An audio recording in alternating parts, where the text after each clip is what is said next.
And opinions expressed by the host of Autism Live and her guests are meant solely as suggestion and should not be in any way construed as child-specific advice. The Center for Autism and Related Disorders advises working with a board-certified behavior analyst who has experience with autism before starting any intensive behavioral intervention. Any choices you make in determining your child's treatment are completely at your own discretion.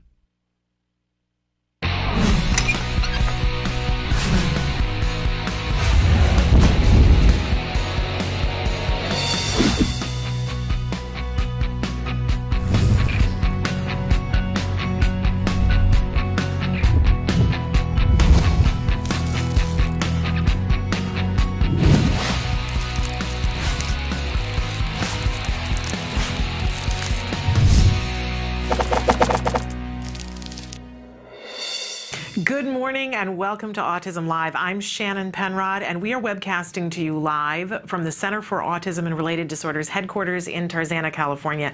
It's Monday today, December 3rd, 2012. I'm so thrilled to be here with you today. We're going to be live for the next 2 hours talking about topics having to do with autism and how you and I can be more efficient, more effective working with a child on the autism spectrum to help them to reach their fullest potential, whatever that may be. A lot of things that we're going to be talking about today that I'm really excited about. I'm excited every day to be here because this show is meant to be interactive and I learned so much from you guys and I learned so much from the experts that are here. And you know, if you watch the show, how important this is to me because first and foremost, above everything else in the world, I'm a mom who has a child on the autism spectrum. You know, Nora Ephron always used to do this thing throughout her life and we so dearly miss her, but she played this game with her friends where they would pick 5 words at different points in their life to describe themselves. So maybe when you're 16 years old, the words you use to describe yourself would include daughter, maybe girlfriend, high school student, maybe you were a ballerina, so you would say ballerina, whatever it was, but 5 words to describe yourself. And then at different points in your life, those 5 words change. Well, I can tell you that my 5 words changed so very much when my son was diagnosed with autism, because I do identify myself as an autism mom, and I can't imagine a time when that would not be true anymore. Like it seems odd that I think about my life beforehand and think, what was that like? I can't remember. But in any case, we've talked before about, somebody said to me once, they said, well, welcome to the club that nobody chose to join. But I do find that once you're here, you meet some amazing people. And I've been so gratified to meet some of you and to be able to talk to some of you and to hear your input on things. And I want to encourage you always to participate in this conversation. This show is really for you. And I'm just the lucky person who gets to sit here and drive the desk. And that's a wonderful thing for me. But I want to encourage you, Emily's going to start to show you some of the ways that you can participate in this conversation. Of course, I always want to remind you that you can watch us live on autism-live.com. And when you do, and I hope you go there today, if you're not already there, we are debuting our brand new site today, which I just love. And we want to thank our entire team here, but in particular Suzette Garcia for having created that wonderful, wonderful site for us. It's just beautiful. So take a look at it.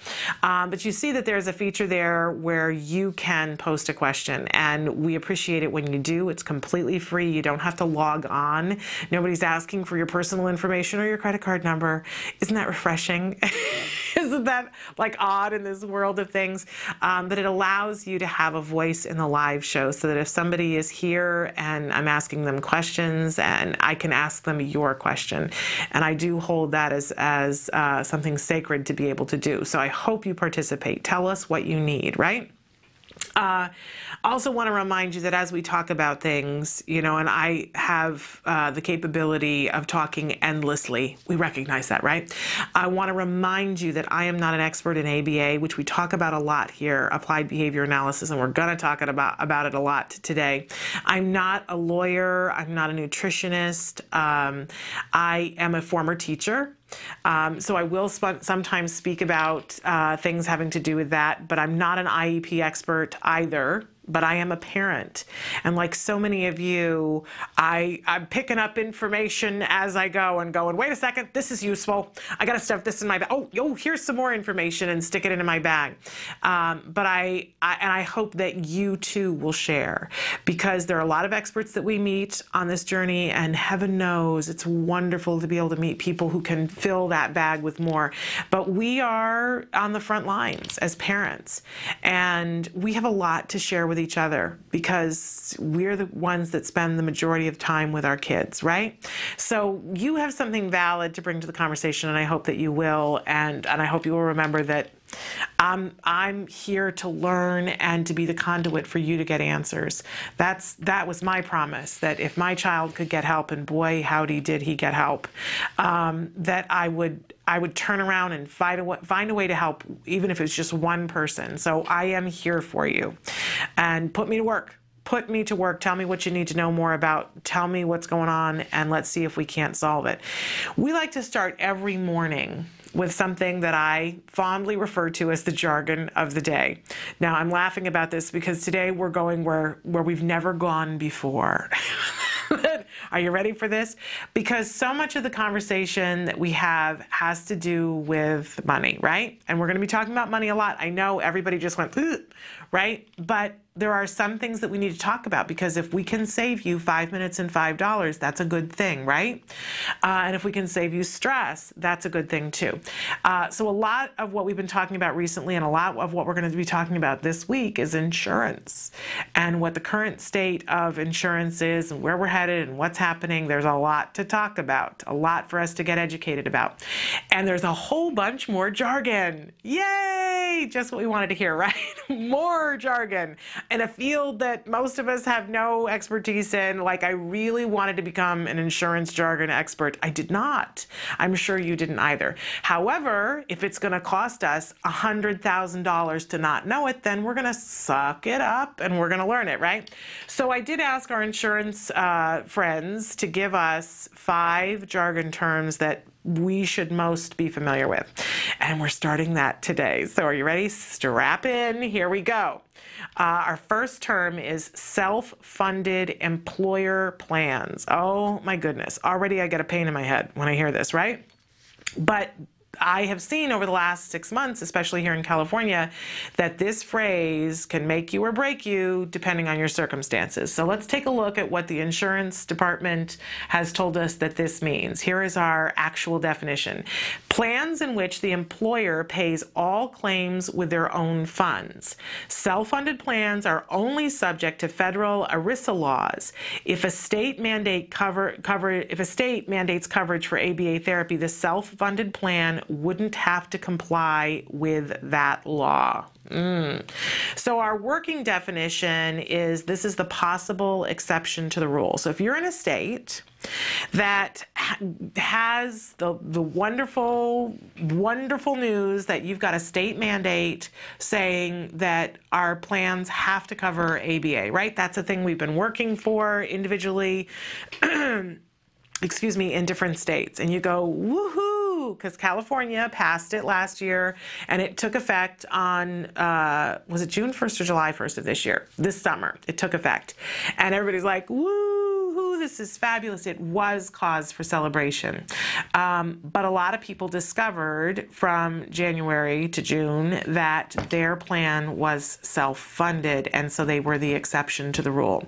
So if you are newly diagnosed, or if you are in a state that has an insurance mandate, or if you're in a state where they're looking to cover the insurance mandate and you're wanting to know, will my child be covered? One of the first questions that you need to ask is my plan a self-funded plan?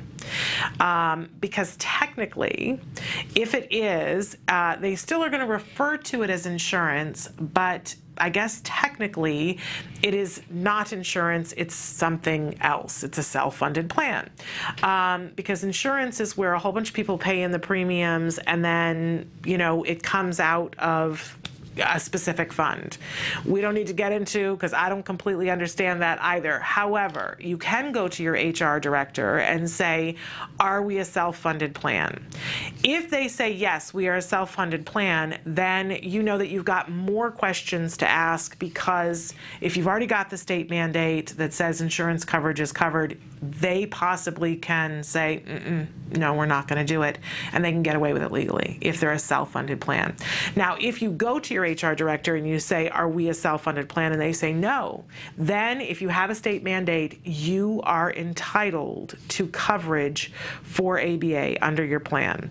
And, you know, they might say to you, we're not covering ABA, but they have to. And remember, we've talked about this before on the show, sometimes the trickle down takes a while. So you call the insurance company, and the person you get on the phone is not somebody who has had the training yet, that hasn't trickled down to that person. So you know what I love? Oprah always used to say, don't take a no from somebody who wasn't authorized to give you a yes. Right? Don't take a no from somebody who couldn't give you a yes. Sometimes you got to move up the food chain a little bit and say, I need to talk to somebody else, because if I'm not a self-funded plan and I know I live in a state that has an insurance mandate, you guys are going to pay. Right? And remember that if you go and you say, is it self-funded, and they say, yes, it is self-funded, that doesn't mean it's an automatic no. It means it might be a no. And you've got to ask further questions. You've got to say, okay, so will you be choosing to cover ABA for autism? And that person's probably not going to know. And you're going to move up the food chain. So it's more questions, more work, but it's good information to have. Now, one of the things we've all been trying to hedge our bets in the best possible way, because we know we got to level this playing field, right? We're going to talk about why ABA is so important today, but we know that all of our kids deserve it. All of our kids get to have it. We just haven't crossed that T and dotted that I yet, apparently. And a lot of us believed that that was coming. I certainly believe that. I had heard that on January 1st of 2014, that T was going to be crossed and the I was going to be dotted.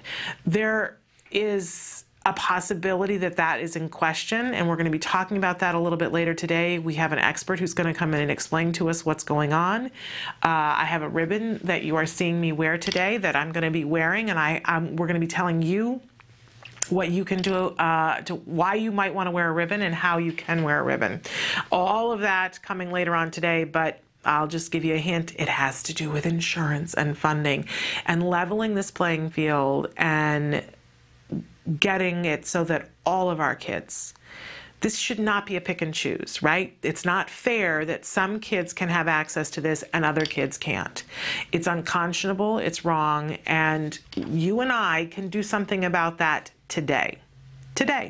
And we're going to talk more about that. But for right now, self-funded insurance plans, it's the first question we want to ask once we determine, do we have a mandate in our state for autism? And once we know that, that's the next question we ask.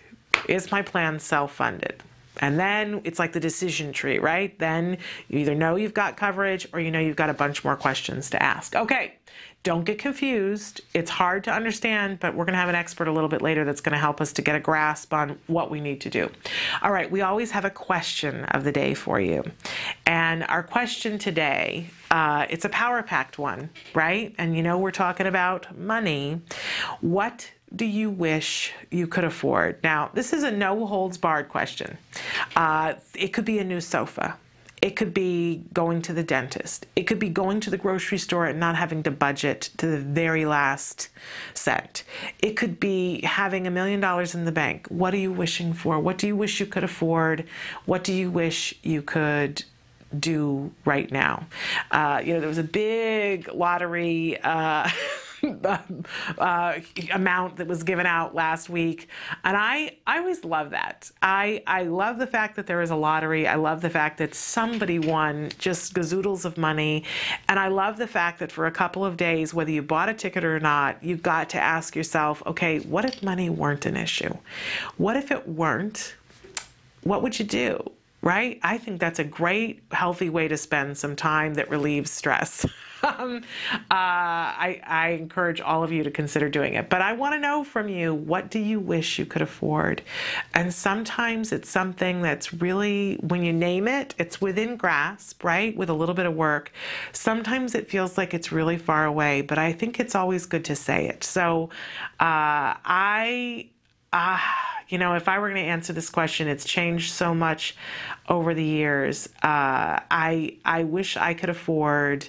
Autism Care and Treatment today has a iPad fund. Amongst all the things that they have an iPad fund, and they're trying to fill it with $60,000 so that they can give out all the requests that they've had for iPads. And they made a lot of money at a recent benefit, but that money has to go into like 17 different funds for different things, because some people need fences and some people need iPads and some people need medical help. I would love if somehow I had the means to just write a check to pay for all those iPads. Wouldn't that be like a lovely thing to do for the holidays? Wouldn't that just takes my breath away thinking about it? Boy, that would be amazing. It's okay to say that. It's okay to say it and to not have the money to do it, but to say, wow, wouldn't that be, for just a millisecond, it just feels like all things are possible. And that's a good place to be in. Okay, because then my head goes, all right, well, how can we make that happen? We'll keep you posted on that. In any case, I'd love to know, and I'm in the lucky position that my child is doing really, really well. But there were a lot of years where all of my wishes were just for him. And that's okay if that's where you're at. You get to do that as a parent. I was talking to somebody the other day and I said, they said they felt guilty about a choice that they made for their child. And I said, yeah, you know what? You can let go of that. Part of your ride here on this planet was that you got entrusted with these two kids, and you get to make choices that are just for them, that everybody else has to just deal with. So you get to make wishes it's not selfish. That's a parent's prerogative. Okay, our topic for this entire week, if you haven't guessed it already, it's the F word. Right? The real F word, funding. Because as much as I wish that it wasn't the case on this journey, this is a big part of it. It's a big part of the stress. It's a big part of how well your child does. Because if you don't have funding, you don't have access. And you need to have access to ABA. There's a lot of other things that you can do hand in hand with ABA that for a lot of kids are really, really productive. But we know that all of our kids, it's the one thing that if you don't know it yet, you're going to know it by the end of today, because we're going to be talking about ABA and why it is the be-all, end-all, and why all of our kids need to have funding for this, all of them. It's time to level the playing field, and I really, it breaks my mother's heart when you guys, I love it when you guys write to me, but it breaks my heart when somebody will write to me from one state and I can say to them, here's what you need to do to get hooked up to the funding in your state for ABA, and somebody writes from another state or from another country, and I have to say to them, you're going to have to piece together a plan. And I'm glad that we're at a place in life when you can piece together a plan. Everybody at this point is capable. And I say this, I know some of you are like, no, this isn't true. But as long as you have an internet connection, everybody is able to get some training for ABA. It may be circuitous how you have to go about it, and it does still require some funding, but it's much more manageable than the bigger picture. But in any case, it really is essential that all of our kids get some form of ABA, and that means the big F word. So we're going to talk about it. We're taking it on. We're going to face it and talk about some strategies to maybe help you. My mantra every morning is, if we can help one person today, and if I can help you to save 5 minutes or $5, then that's great. If we can do more, fabulous, right? Okay, so some of the different things that we're going to be talking about today. Oh, what did I just do? I'm messing up my computer. Here we go. Here we go. So in just a few minutes, we're going to have our stress tip, which guess what it's going to have to do with? Money. And how we can get our heads in a place where it is not as stressful, especially this time of year. You know, it's like they ratchet up the degrees this time of year of want and desire and feeling like everybody has what you don't have, right? It takes that stress level up. We're also going to do a social tip that we didn't get to last week about winning and losing, which is going to be helpful to us because sometimes we're going to go for funding and we're not going to get it. So we're going to use the strategies that we taught our children about winning and losing and be okay with it. And then in the next hour, I mentioned that we're going to have an expert with us. We're going to have Julie Kornack, who is a policy expert, and she is going to be talking with us about what's happening right now in real time with the Affordable Health Care Act, and are all of our kids going to get what they need on January 1st of 2014. I'll give you a hint, it's in jeopardy and we need you to do something. But we're going to talk about that and what you can do, and it's not going to cost you anything, which is the good news. But you have the ability, we all have the ability to have our voices be heard to make a difference. So that's going to be in the next hour, Julie Kornack. We've got a petition and some action that we would like for you to take that will make a difference. So stick with us about that. We're going to take a short break, and when we come back, we're going to take on money and stress and what we can do in this holiday season to get our heads in a better place so that we can reduce that stress. Stick with us. Currently, in the United States, 1 in 88 children is affected by autism. 1 in 88 means something different when your child is the one. Recovery is possible. Hi, I'm Shannon Penrod, host of Autism Live, an online show about autism broadcast by CARD, the Center for Autism and Related Disorders. I'm also the mother of a child with autism, my beautiful son, Jem. You know our old joke, guess what? Chicken butt. Chicken butt. So we're going to take the chickens. But things weren't always so easy. I remember when Jem was first diagnosed with autism. I used to lay awake at night in bed and pray for someone or something that could help us to get our child back. My prayers were answered by Dr. Doreen Grandpichet and the Center for Autism and Related Disorders. CARD treats autism and other related disorders using the principles of ABA, Applied Behavior Analysis, which is the only scientifically proven effective treatment for autism. It is also recommended by the American Academy of Pediatrics and the U.S. Surgeon General. About a year after we started treatment with CARD, we were able to see tremendous improvement, and we got our child back. What grade are you in? Second. You are a smart cookie, huh? Mm-hmm. Do you like school? Yeah. Do you have any good friends?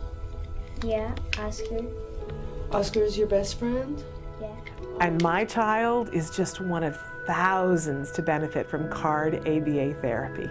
Across the nation and around the world, children are making amazing progress and being given the keys to unlock their full potential. We are extremely grateful for the amazing job CARD has done in helping our daughter. Our daughter today, just in 4 months, I think is a totally different child than when she started with CARD.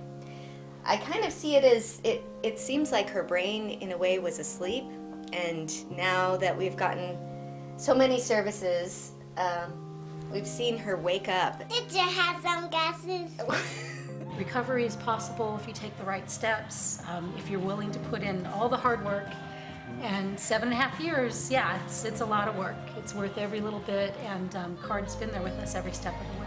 I have 2 children with autism. I can't imagine a day without CARD or the therapists. They've been so instrumental in helping us with our kids and shaping their lives and helping us help them. Thank you, Christina Big Alex. Thank you, Jackie and Mariana. We've tried other things before ABA, but the most beneficial thing has been ABA services, and I'd be the first person to tell any newly diagnosed family that you have to contact an ABA provider, and if you're lucky enough to have CARD, you're very blessed. Recovery from autism is absolutely a possibility. We've been recovering children for over 20 years. It's just a matter of identifying the child's medical needs, understanding the child's sensory issues, and then teaching the child all of the skills they need in order to function normally. We know there's hope for autism. Autism is treatable and recovery from autism is possible.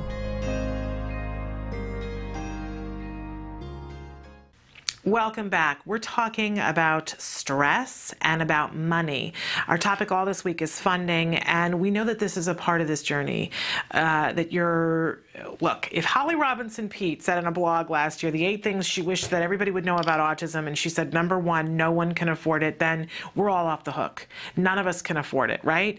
What that does tell me is that I'm not alone, that money, it was and is a stress while you're on this journey trying to help your child. So if we accept that all of us are having some degree of financial stress along with this autism stress, then let's just count that as our base 1, right? Then then we acknowledge that for everyone it's different, because what is stressful to one person, somebody would say to me recently, I can't even afford to have my maid anymore, and I was thinking, okay, that's a different level of stress. It's stressful to you, but it's a different level of stress than a lot of us are used to. But it's, not to poo-poo that, because it's different things for different people. But it's stressful. Okay, so what can we do to help ourselves? Starting with accepting that no one can afford it. So that's part of our realities, right? But I made a little list here of things that people suggested to me along the way, that when I could get my head wrapped around these things, it was really, really helpful to me. So first and foremost, number 1 is that we need to view money as a tool. Very simply, as a tool, and it's a tool that we want, and it's a tool that we need to be able to help our children. But when you look at it as a tool, you remove yourself from the the emotional issue of, why don't I have more of it? Did I screw up? Is this my fault, that we don't have this kind of money? And it just sort of takes that thing of creating space that we always talk about with Evelyn Gould. It creates some more space. It's a tool. And we have a certain amount of it, and we would like to have more of it, but it's simply a tool. It is not your self-esteem. It is not how you are as a parent. It is a tool.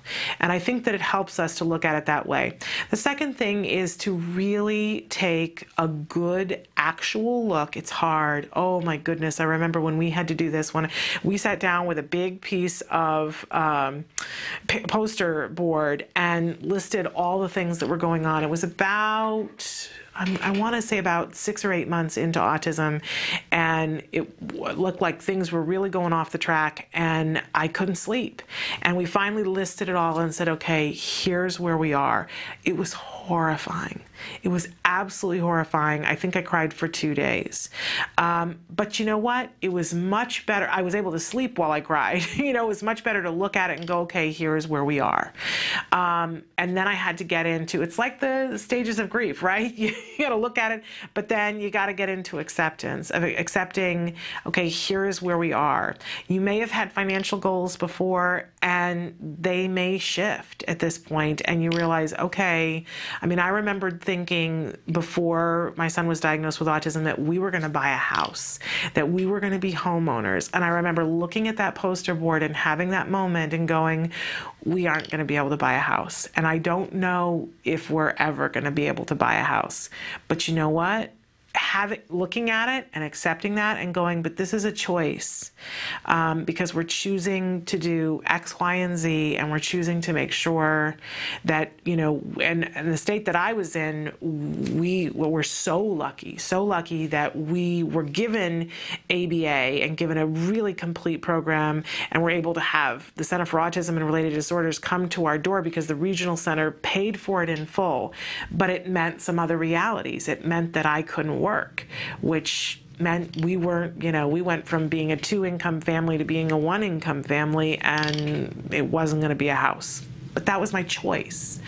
I'm sure that we could have done things differently, and I could have had a house. I couldn't have lived in it, knowing that I could have been there for my child, right? So accepting it And once I accepted it, I was like, well, you know, I don't, on my tombstone when I'm gone, I don't want it to say owned a house, right? I want it to say loving mother. And I want to know before I go that I showed up for my kid. It's my choice, right? That ratcheted down the stress. Forgive yourself. Forgive yourself for not knowing. Forgive yourself for not planning. You couldn't have planned. You didn't know. And if you could go back and do it all over again, it wouldn't matter how much money you could amass or decisions you could have made.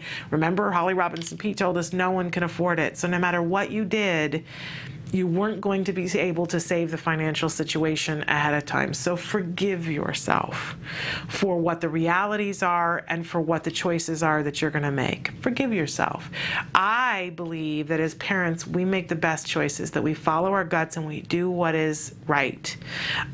So forgive yourself for all the choices that you didn't make or thought now, hindsight 2020, right, that you could have made. And then we get into action mode. Once we've looked at it, we've accepted it, we've forgiven ourselves for whatever it is, whatever the circumstances are, it's time to get into action to figure out what can you do with what you have. And we're going to be talking about that all week long, by the way. And don't be afraid to ask for help. I think one of the things that I learned on this journey, and I continue to learn, is that I cannot do this by myself. And it's so humbling to me because I always think, you know, well, if I were a stronger person, or if I were a better parent, or if I were, you know, a little bit stronger at this, or a little bit better at this, or a little bit smarter at this, that I could do this on my own. It's all hooey. None of us can do this on our own. And once I got into the place where I accepted that and said it's okay to ask for help, is when really amazing things happen for my child and really amazing things happen for me personally. And so I want to encourage you, if you're sitting there today and saying, but I can't do this and I can't do this and I can't do that, right? Sometimes we get into that mode with our kids. Well, they can't do this and they can't. Flip it. Flip it around. Okay, all those things might be there and we looked at them in the reality picture, but what can you do? And what can your child do? And there are a lot of things that you can do. A lot of things that you can do to make this work. And that's the hope that I want to leave you with, is that there have been a lot of people that have come before you, myself included. And when I look back on it and say, how on earth did we make this work and no one starved to death and we didn't end up on a street corner with a cardboard box? I honestly, if I ran the numbers for you, it wouldn't make sense. But I'll tell you that you can make this work. There are ways to make it work, and we're going to give you some tips and things throughout the week about different organizations that can help you. But I want you to know that a lot of people have made it work. They really have. And I'm here for you, and all those people are here for you. You just have to ask for some help. Tell us what you need. I can't presume to know which thing you most need to know about. But we will talk about those things, as I said, that might be helpful, but ask specific questions. Maybe I can help you, maybe I can refer you to somebody else who can help you. But let go of the idea that you can do this on your own. It's okay to let go of that idea. There are people who want to help you, and there is help and there is hope. This journey is about so much more than the money, but when we get the money thing, at least in a place where we can accept it, it really makes it possible for us to focus on getting the help our child needs. And they do need help, and we need help. Take a breath. Let go of some of the stress. Don't let this be all there is in your life, or you miss all kinds of really good stuff. Really good stuff. All right. We're going to take a break. When we come back, we are going to start to talk about why funding for ABA is so very important. Stick with us.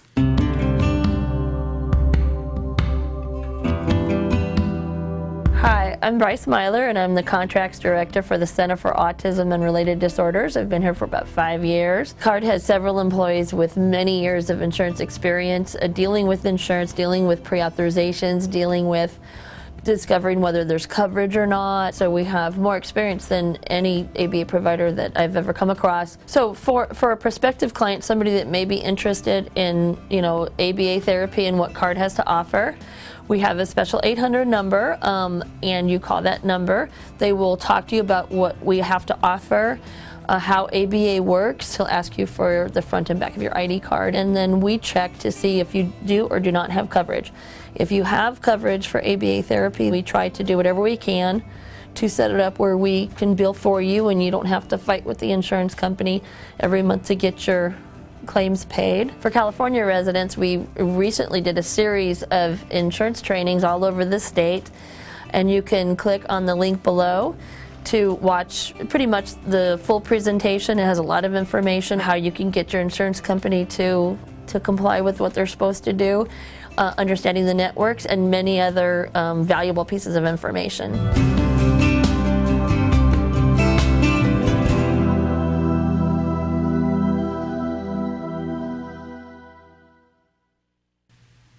Welcome back. We've been talking about funding a little bit today, and we're going to continue to talk about funding all week long. And I can hear some of you saying, well, why? This is a show about autism. Why are we talking about funding? And I know the rest of you are going, oh, no, I get it. I know why. Because we know that ABA, Applied Behavior Analysis, is the only scientifically proven effective treatment for autism. Great. But it's expensive. And if we know that something works, then as parents and practitioners and teachers of children on the autism spectrum, it is a natural course of things that we would want that for our children. And by the way, my little asterisk here is that ABA is effective for all of our children on the spectrum. So if you're sitting and watching and you're tuning in new and you haven't heard this before, I'm so glad you're here.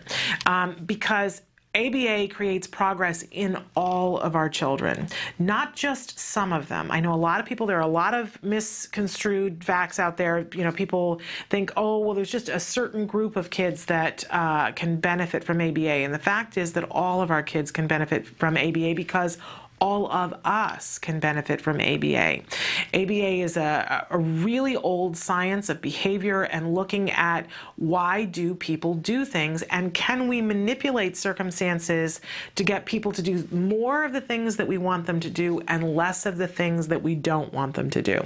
So let's start with looking at what is behavior and why it's important to us. And I've got a picture of a child here, and arms crossed, legs crossed, and he's got the pouty on, right? What do we think is going on with this child? Behavior, as much as it personally offends us in the moment, is just communication. Ooh, take a moment with that, right? Because think about the last time that your child, any child, whether they're on the spectrum or they're not on the spectrum, was engaged in a tantrum. And think about all the emotions that you were feeling while your child was engaged in the tantrum and all the things that were happening for you, right? And now let's go back and play the tape in our heads again of the tantrum and what was happening, and now put into the mix a voiceover saying this behavior is communicating something. Right? It gives us a different way of looking at that tantrum. What is the child trying to communicate? In fact, we have a slide with a bunch of different faces here. And you know, what's fun about this is that because these aren't our children, we can look and go, look at that pouty.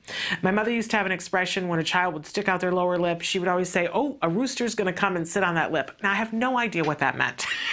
Just randomness that my mother would say, a rooster's going to come and sit on that lip. But you know what happens when you say that to a child? They're like looking for the rooster and they're distracted from what's going on, and often it can save the moment, right?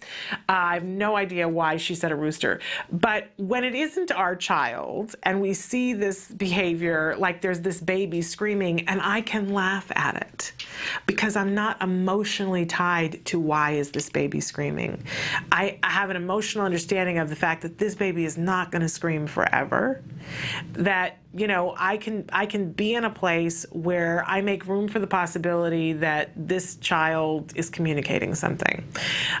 When it's our own children, and especially when it's ongoing and it doesn't seem to stop, and it keeps coming up over and over again, we lose some of our power.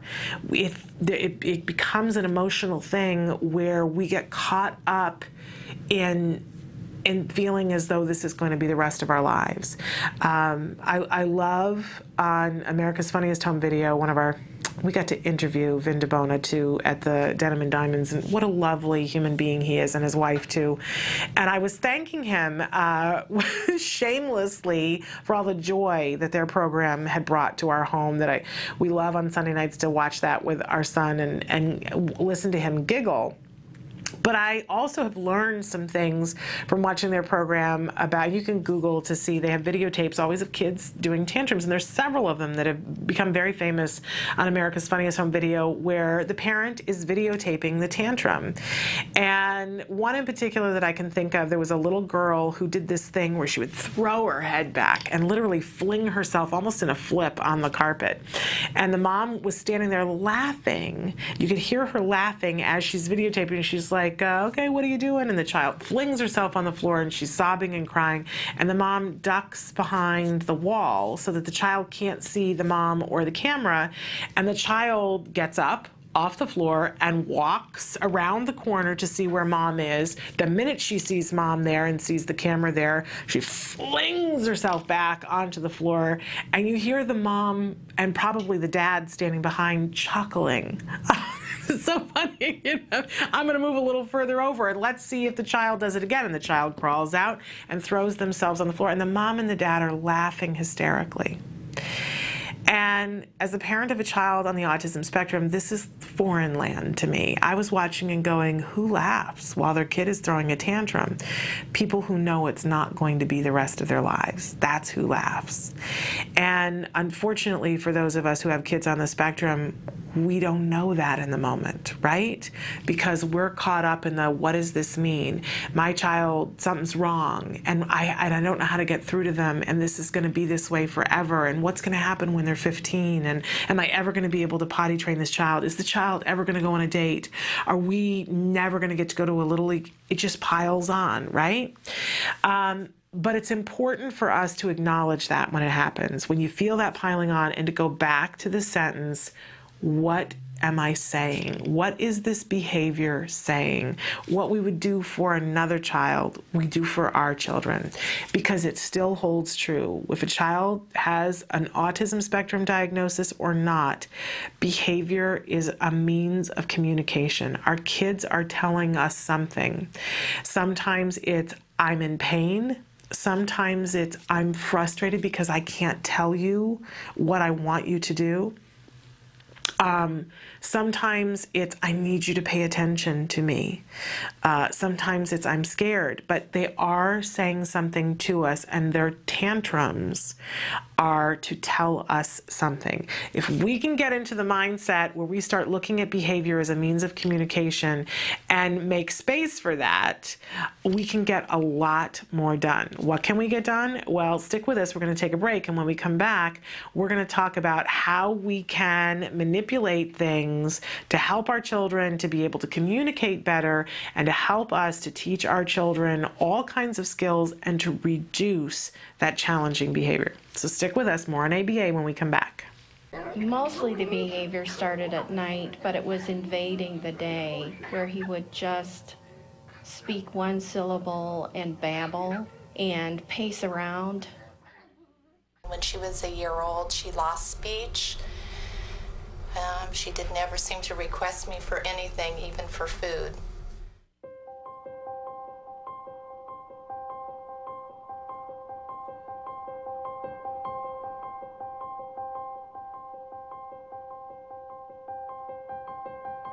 He told me over the phone that I should just put her in an institution. I was devastated. I was an institution, a hospital. Yeah, isn't that nice?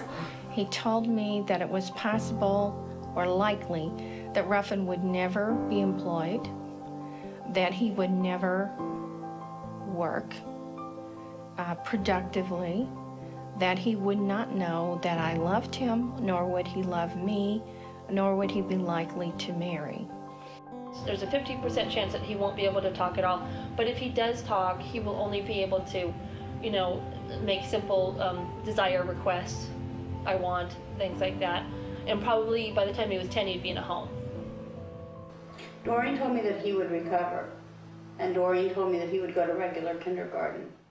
I really have a very normal kid now, and lots of normal worries, but not extraordinary ones.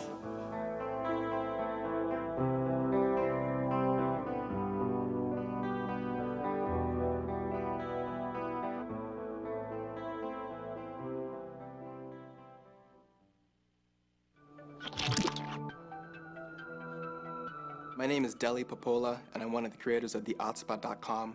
TheOutSpot.com is an online support system for families and specialists who are affected by autism across the whole world. Share inspirational stories, find resources in their area. Hope you can join. Welcome back. We're talking about ABA, and all this week we're going to talk about funding, but I found myself wanting to go back and say, why? Why are we talking about funding for ABA? What is it about ABA that makes it the only scientifically proven effective treatment for autism?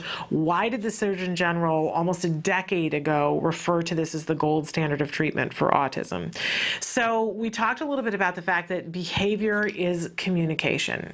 It's telling us something. So when our children are tantruming, or when our children are biting themselves or biting us or biting their toys or kicking or throwing up over and over again, their behavior is telling us something. All right, so if we get our heads wrapped around that, the next thing that we want to know, and I call this principle number 1 of ABA, is that behavior is only maintained when it's rewarding in some way. So in order for us to do something, and this is, by the way, not about autism, this is about every breathing thing on the planet. When we do things over and over and over again, it means that there's some sort of payoff for it.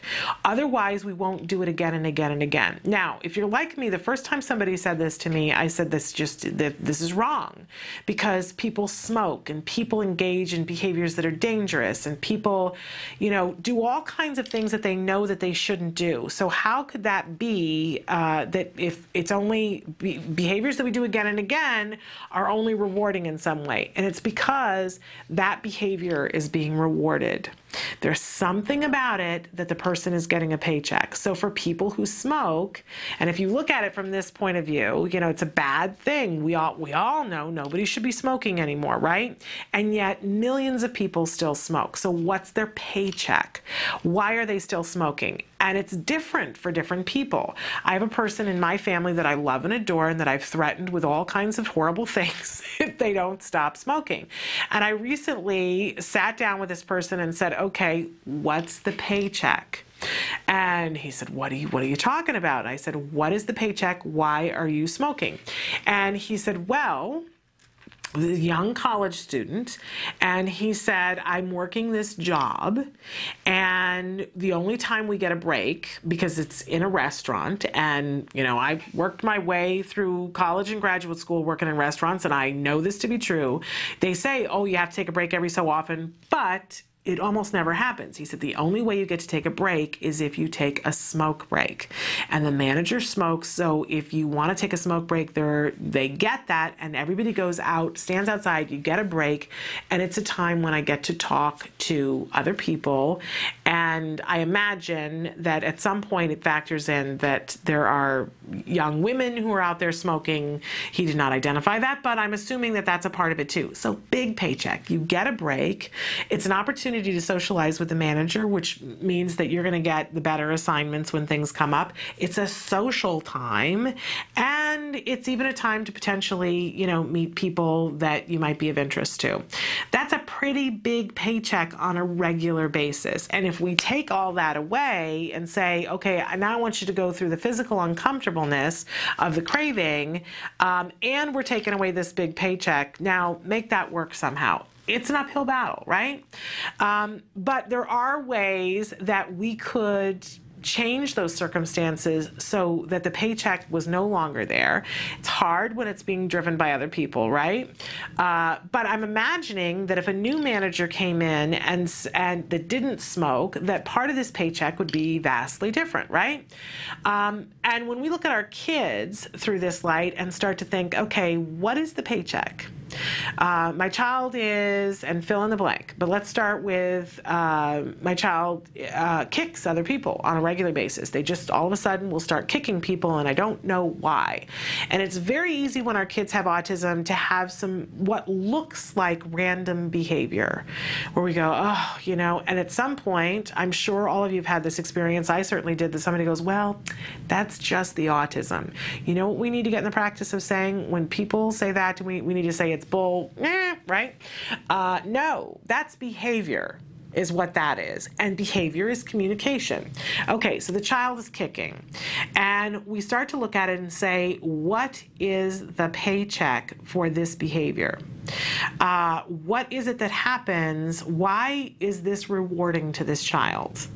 And it might not be evident to us, right? We might need some help to identify that. But on the other hand, it might, once we look at it in that respect, we might go, oh, well, you know, when the child goes to kick somebody or does kick somebody, this is what happens. We pick up the child and we put the child in their room with all their toys. Is that possibly a paycheck for this individual child? Now, for some kids, that is the highest form of torture, to be put in a room with their toys. For other kids, it's the nicest thing you could do for them. So you really have to stop and look at things and go, all right, what is the paycheck? Just on the way into work today, I was listening to NPR, as I do a lot, and they were talking about a new study having to do with smoking cigarettes. And they discovered that if people get text messages on a regular basis, sometimes 2 to 4 of them a day, to encourage them, that they are 50% more likely to quit smoking. We're changing the paycheck. We're changing the paycheck. And one woman was saying on the interview, she said, oh, I got these great messages from my doctor that said, you're a lovely woman and you deserve a great body. What the doctor did was give this regularly scheduled reinforcement that allowed for a replacement behavior too, because if somebody, you just got these random messages that encouraged you, right? But if you found yourself having a craving, instead of reaching for your cigarettes, you were supposed to reach for your phone and you would type in crave to this number and send it, and you would immediately get back a response. So it's a replacement behavior. You know, we're used to, if you smoked, you're used to grabbing something and doing something. Well, now you can grab something and do something different with your phone, and you got that immediate gratification. So we can do these same things for our kids, but we want to do it as effectively and as efficiently as possible. We want to change the paycheck, and we want to give replacement behaviors for challenging behavior, and we want to reinforce good behavior. That doctor was reinforcing on a regular interval that somebody wasn't smoking. So we want to be able to do that for our kids, and we want it to be highly effective and highly efficient, because in some cases for our kids, it could mean the difference of life and death. If we have a child who elopes, who constantly just runs out into the street with no cognizance of the fact that traffic is coming and they could be hit by a car, that's life and death, right? So how do we go about doing that? Well, we're going to take a break, and when we come back, we are going to talk about the 3-term contingent.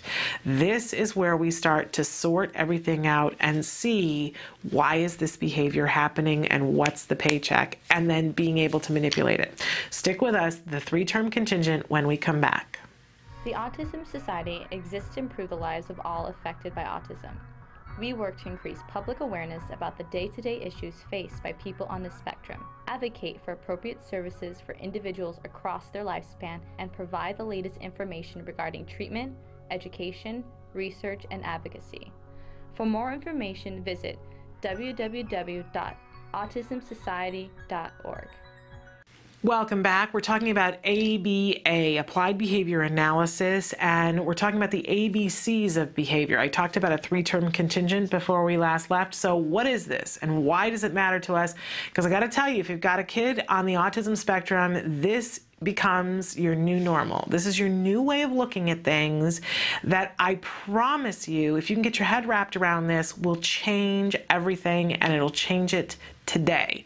Now, is it going to change it permanently and completely and everything will change? No, but as you apply this knowledge, you will see that eventually you go, wow, look at how different things are than they used to be. It's quite amazing. Okay, so one thing we have to remember is that we can only change a child's behavior after we've changed our own, right? Be careful. Don't get into the thing where you go, oh, well, this must have all been my fault. No, nobody's saying that. Nothing could be further from the truth.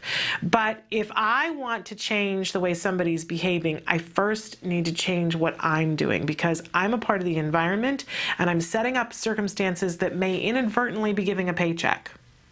I don't want to give any paychecks that I don't want to give, right? So I got to look at my own behavior and say, I want to make sure that I give paychecks for the kinds of things that I want to see happen continuously. And I don't want to give paychecks, even inadvertently, for the kinds of things that I don't want to see around. And again, we can do this with our kids on the spectrum, but we can do this with our kids who are not on the spectrum, our partners in life. We can do this with the people that we conduct business with our clients. We can do this. Okay, so let's take a look. Here are the ABCs. This is the three-term contingent. For every behavior that happens, there are three little things, ABCs, that will go along with it. So there is something, the A is the antecedent. It's what happens before, right before, the B, which is the behavior, and the C, which is the consequence. So take a look at anything that you do. At some point today, you're going to eat lunch. You eat lunch pretty much every day, right? Maybe there are some days that you skip it, but most of the time, most of us eat lunch, all right? It's a behavior that happens again and again and again. What's the A? What's the thing that happens? And by the way, it's going to be different for different people. The show ends and it's lunchtime here. The show doesn't end on Saturday though, but I managed to eat lunch on Saturday. So what happens that makes me eat lunch? Well, I am looking at the clock, but I start to have a feeling that I'm getting peckish. I want something to eat, right?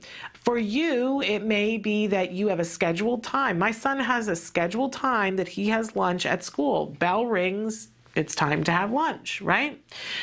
So for different people, different antecedent, and different circumstances, different antecedent. Okay, but then comes the behavior. We sit and we have lunch, or we stand and have lunch, but we're eating, right? And what is the consequence of having that lunch? Then the feeling that we had is different, right? It may be a good thing or a bad thing, depending on what you had for lunch. But if you have a tuna salad sandwich every day for lunch, there's a different consequence than if you have something different every day, but there is always a consequence. I like to talk about the fact that every day, at some point, all of us turn on a light. The light starts to go in our house and we go, and it may be that we're coming in at 9 o'clock at night and there is no light, and we walk in and we want to see. So the antecedent is I can't see. The behavior is I flip the light switch. The consequence is that the room is flooded with light, with any luck. Or it may be that you're sitting there at 5 o'clock and you've been reading a book, and all of a sudden, 1 minute it's okay, and the next minute it's uncomfortable. I can't see what I'm reading. So I get up, I flip the switch, and the consequence is that I can read again. But stop and think about it. Every single behavior that you do on a consistent basis, you do with a three-term contingent, an antecedent, a behavior, and a consequence. How is this of use to us as parents of kids on the autism spectrum? They also are participating in three-term contingents, those ABCs of behavior, over and over and over again. So if we know what an antecedent is sometimes that's not helping us to get to the consequence or the behavior that we want, we can do something called an antecedent manipulation. where we can change something in the environment beforehand so that it sets us up for success with the behavior and the consequence. We can also look at something and say, what is the consequence of this? Ooh, that's a paycheck that I don't want to be giving for this behavior. How can I change this consequence? How can I get rid of this paycheck? How can I set up my child to want to do things that I want them to do because they get a good consequence? And this, my friends, is where ABA is brilliant, because we start to look at things and say, well, what are the behaviors I want my child to do? I want my child to speak. I want my child to be able to communicate their feelings instead of kicking. I want my child to be able to tell me when they're hungry or cold or tired. I want my child to be able to have friends. I want my child to be able to sit quietly in their desk and listen and learn through listening. Man, the list could go on and on and on and on.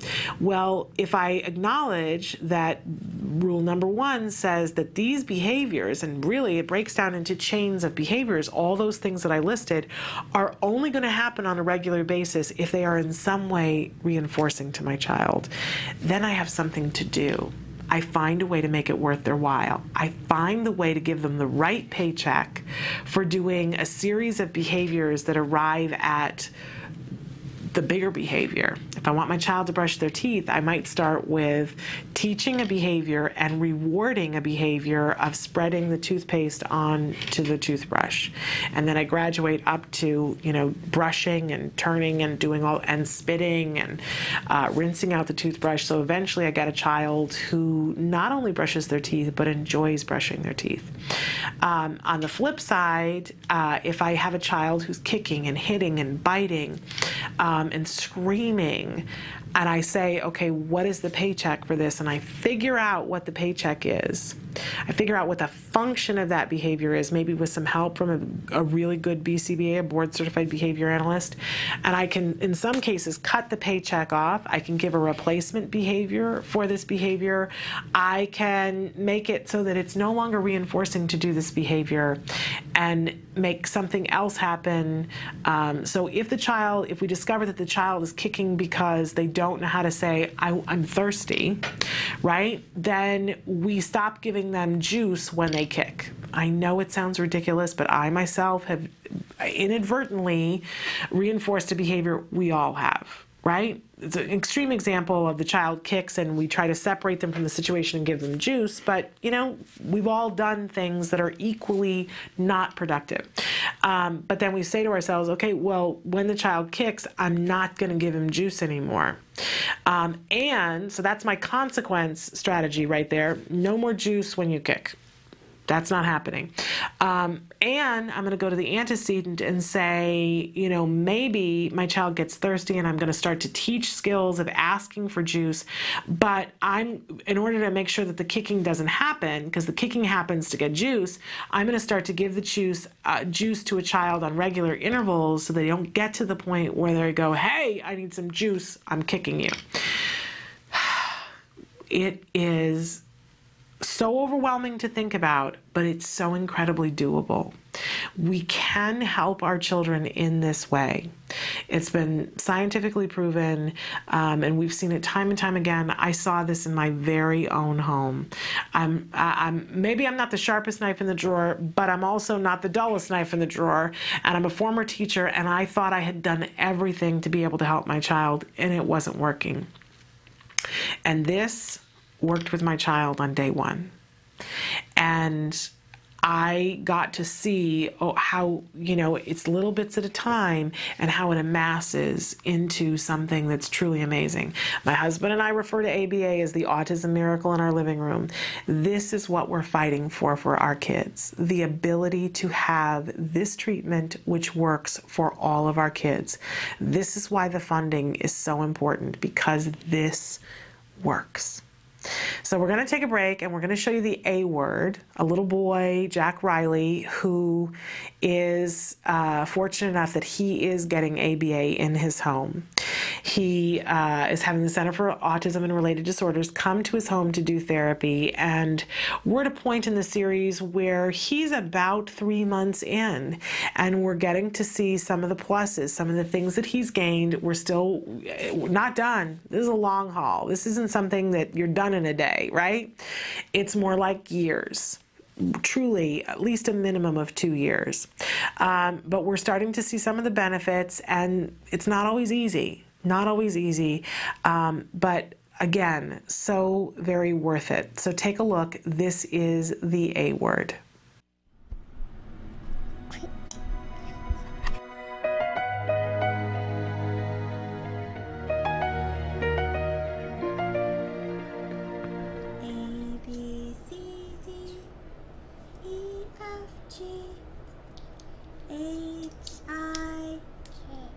J, K. Say it louder. L. F. N. O. O. P. Q. R. S. S. No. No. T. Ha ha Ha ha ha. Okay, fine. We'll sing later. There's He's like a sponge right now. Anything we say, he just wants to repeat everything. Even during other programs, he'll just repeat the same instruction. We've been really working on eye contact in a structured setting, giving him the instruction, look at me.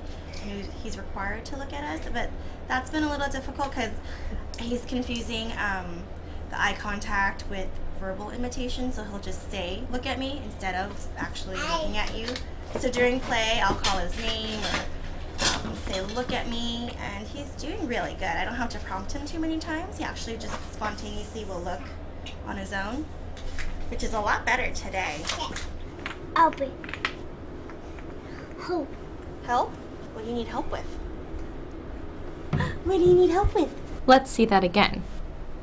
Eye contact. What do you need help with?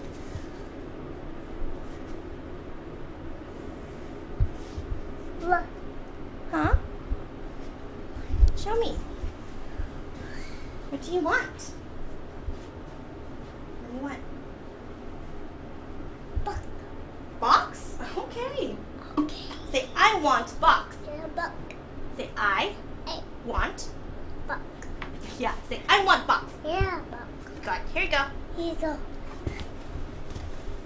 So we have a couple new programs that I'll show you. We have receptive commands, so that's just when we give him an instruction vocally, and he has to be able to perform that instruction just by being able to identify and comprehend receptively what it means. And a lot of the actions that we're going to be doing, they're gross motor actions, and they're the same actions we've been doing in NVI, so non-vocal imitation. So there'll be a look very familiar, but it's just we're doing it receptively now instead of expressively. Do this. Good job. Ready? Do this. Yay! Very good. Stand up. That's good. Nice job. There's one sticker. Okay, ready? Clap hands. Oh, almost, but try again, okay? Try again. Ready? Clap hands. Oh, almost, kiddo. We're gonna try again, okay? This is clap hands. Can you do it? Do this. Like that. Yeah. Okay, ready? Clap hands. Like this. Yeah. Okay, clap hands. Yeah, okay, you try. Clap hands. Yeah, that's clap hands. Okay, ready? Clap hands. Yeah, there you go. Okay, one more sticker. Stand up. That's right. You got all your stickers. Good job. Okay. Wait! Thank you. So that's another thing. Wait! Another thing we're working on is having him wait for things. And we're starting off with just 2 seconds.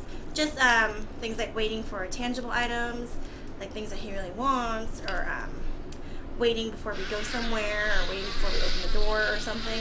Just so he learns that when we say wait, he just has to stand there and wait for whatever amount of time. But as he gets better and better, we're going to increase the increments of, increase the duration of the time he has to wait.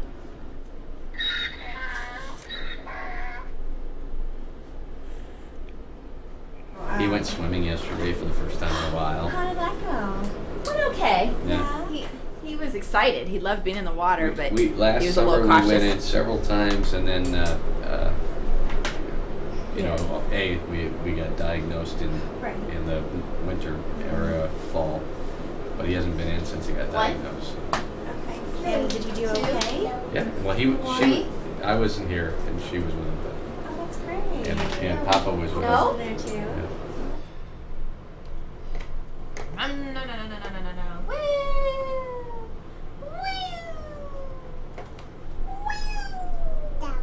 Down.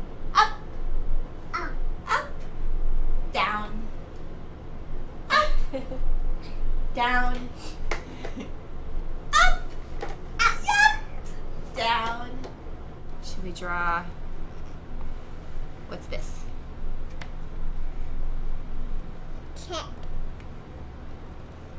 Well, Mom didn't even finish. And you already knew what it was. Cat. What's the cat say? Meow. Meow. What else do you want to draw? What's this? Meow. Cloud. Cloud. What if I do this to it? Cloud. Now what is it? Tree. Tree. Are we all done with that tree? What's this? Two. Hey, buddy. Are you kind of a narcissist? I think he's trying to figure out. How can I see me? How can I? He's so funny. He'll do that. How can I get a better look at me?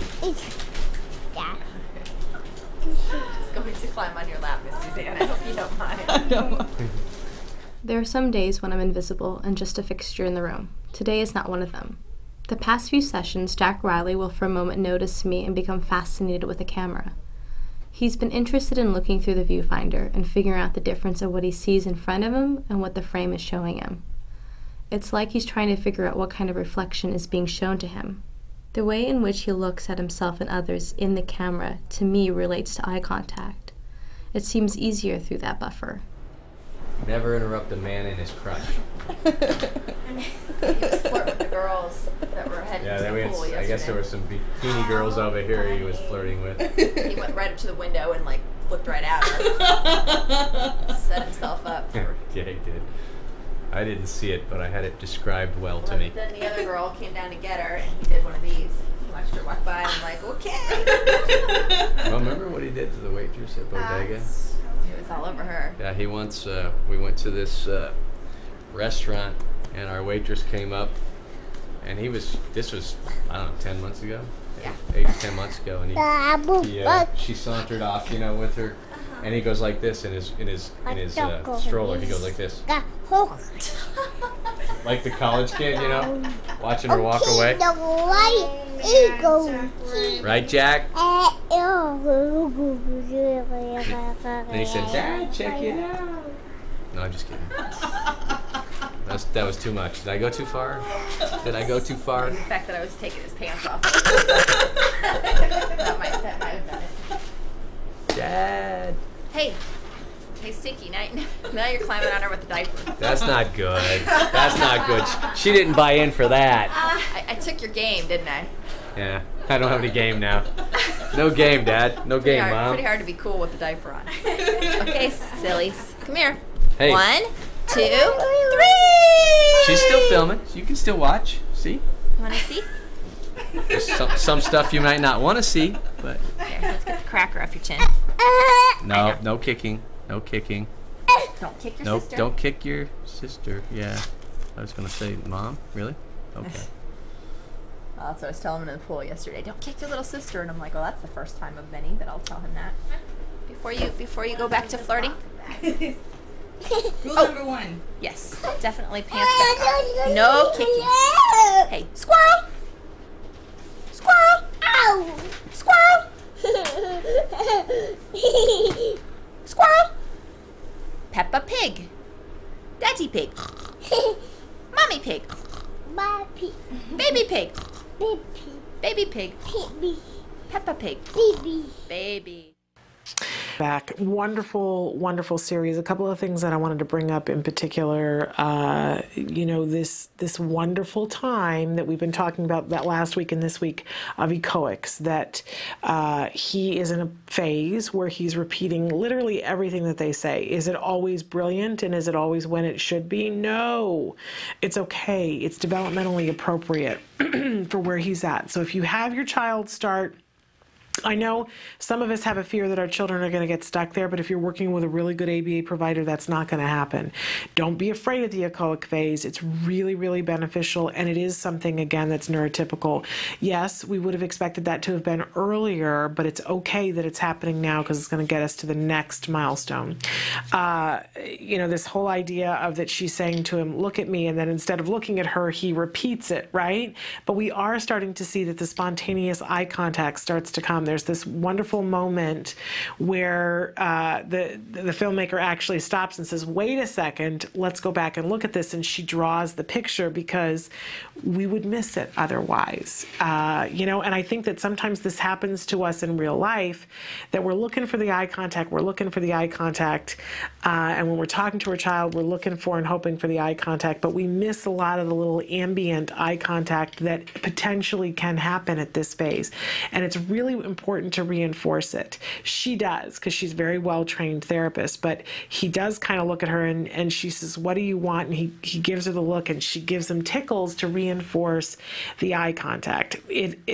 Working on eye contact is such an amazing thing. I know I've shared before on the show, and I won't go into a lengthy discussion about it again, but when my son, when they were working on eye contact with him, the therapist would come, and Peter Farrig in particular would make a paper sword because that was what he was interested in. This is not a one-size-fits-all. It really is about giving that child the paycheck that's appropriate to them.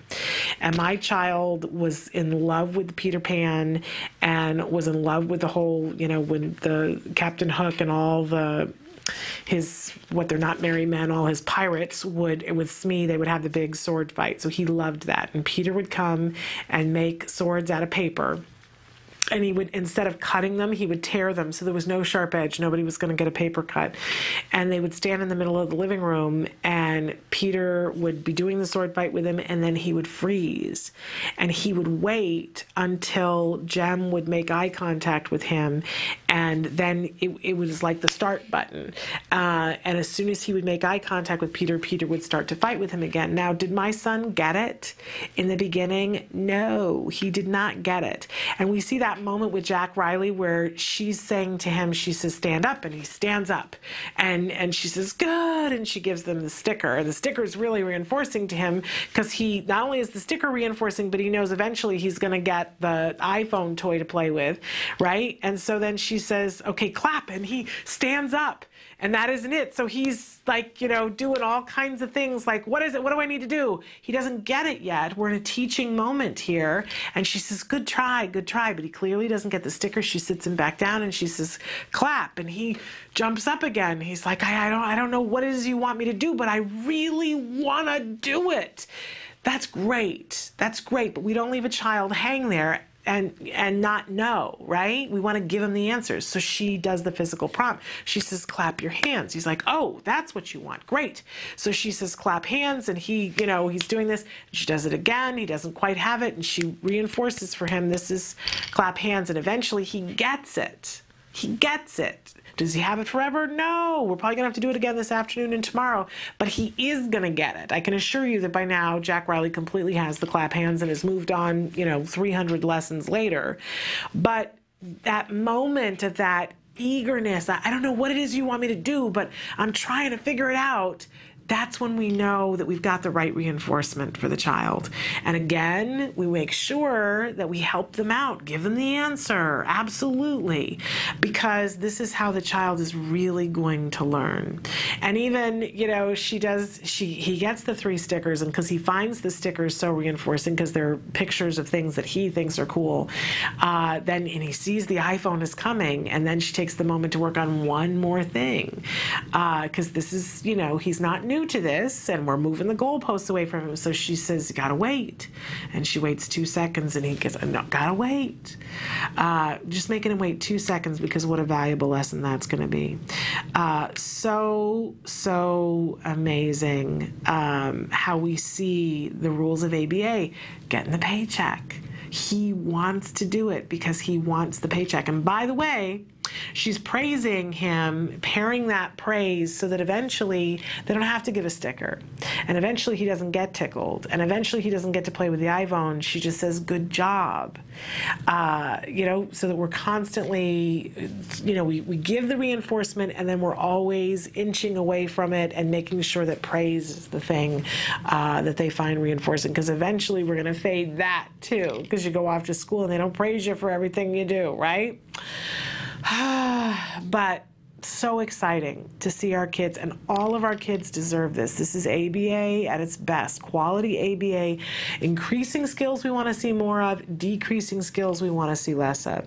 Our kids deserve it, which I promised you that during this hour we're going to have a guest, an expert to come in, and a policy expert come in. Julie Cornack is going to be joining us in just a minute.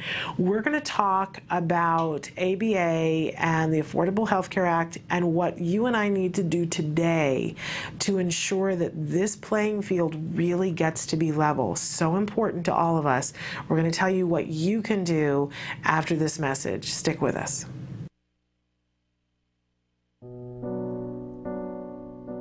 When you find out you're having a boy, you always think like, oh, he's going to play football, he's going to do this and that.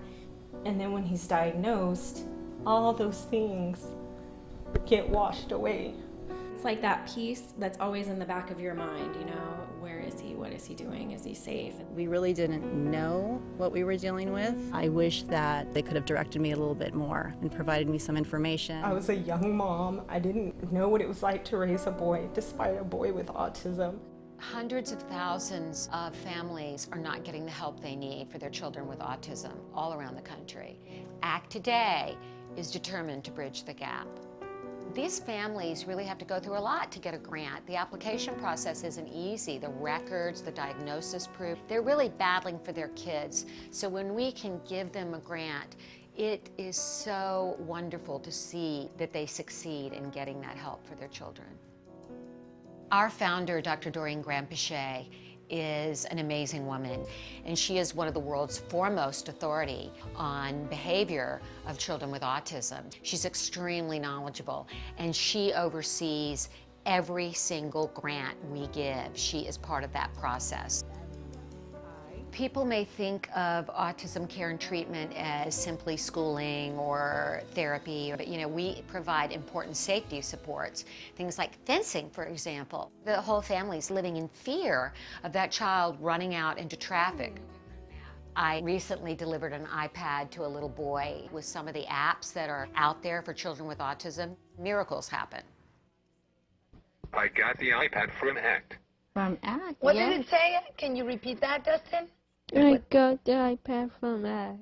We have helped so many military families, and when I think of these brave families that are fighting 2 battles, one to protect our country and one for the right treatment and care for their children, it breaks my heart, and I think we have to do more as a nation to help them. There's not a day that doesn't go by that we don't think about it. Some people say, oh, he's normal. You don't see the battles that I see every single day. My husband does have to deploy, and when they get on that bus, that might be the last time that my kids ever see them. So I called, and they informed me that he had received a grant, which was like a blessing from above. I was just like speechless. I just started to cry because, you know, without it, we would have been lost. The ACT grant was a total miracle, and without that, we wouldn't be able to receive the service dog. So we're so appreciative what they've done for us as a family. Recently, ACT Today funded a program for military children with autism in San Diego, the Inclusion Films program, which is run by Joey Travolta, and teaches kids on the autism spectrum literal filmmaking skills. They learn how to make a movie. Are we ready? There you go, got it. Okay. Everything that goes into the process of making a film goes into everyday life. So they're learning life skills, they're learning to collaborate. It was really nice to know how much they were enjoying this camp, and they're with people who are supporting them and are making them feel great about themselves and their differences and their similarities. And I get two kids that are working together and apart and together and apart, so it's an interrelationship as well as a camp and a learning experience. It's so fulfilling when I get letters. One stands out for me, a boy who was 14 with Asperger's, and we gave him a grant to go to a drama camp. He wrote to us and said, "Dear ACT Today, thank you for letting me belong for the first time in my life." These kids are remarkable. You know, we underestimate them. They're so knowledgeable, they're so capable, and we can change the life of a family, which means changing the life of a community.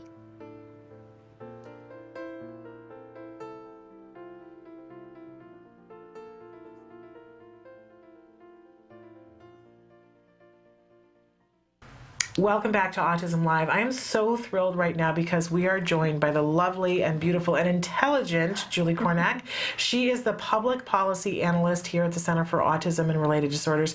I'm not even sure that I understand exactly what that means, but I know that you're smarter than I am, which is a lovely, I doubt that. No, I'm sure. And you and I have been having a lot of conversations lately because some stuff has been going on with the Affordable Health Care Act, and I came to you and said, Julie, I don't understand this. And you were so gracious to take a few minutes to explain to me, because there is a situation right now with Catherine Sebelius. And first of all, tell us who she is and why she matters to us right now. Catherine Sebelius is the Secretary of Health and Human Services, and she is the person, that position, the Secretary of Health and Human Services, has the power to define the 10 essential health benefits in the Affordable Care Act.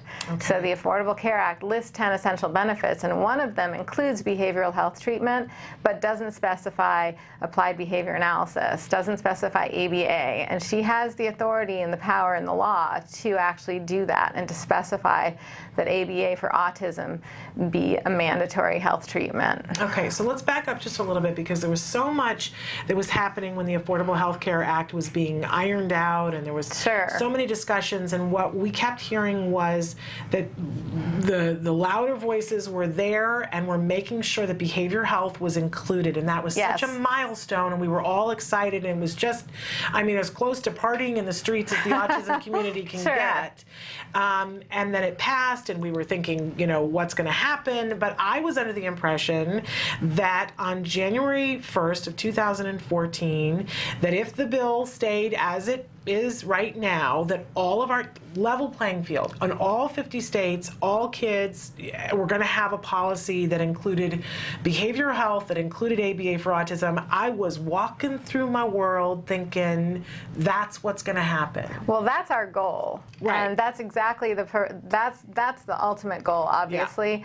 Instead of that, what's happened is that the states have been left to define the Affordable Care Act essential health benefits. But go back for just a second. That was what the intent was, wasn't it? The intent of Congress is definitely to include ABA for autism, okay. So and that's on our side. That was the intent, but somehow in the translation... Exactly. The language is behavioral health treatment, and it doesn't specify ABA for autism, so it leaves it to the states to define what behavioral health treatment means to each state. But who decided that it's up to the states? Kathleen Sebelius made that decision. And of course, I'm sure that it wasn't a simple decision and that there were all sorts of factors contributing to her decision. A lot of that was the politicization of the Health Care Act and trying to make the people who weren't happy with it feel that they had a little bit more control. So if she could give that power to the states, maybe they would feel that the federal government wasn't imposing something on them and they could kind of own what they decided to do. But in doing that, she left all of the 10 essential health benefits undefined and is allowing the states to define them. So a state might, in California, the state has defined behavioral health treatment to include ABA. Okay, so, and that's great. Right. But that's not a level playing field. No, it's a state-by-state thing now. Yeah.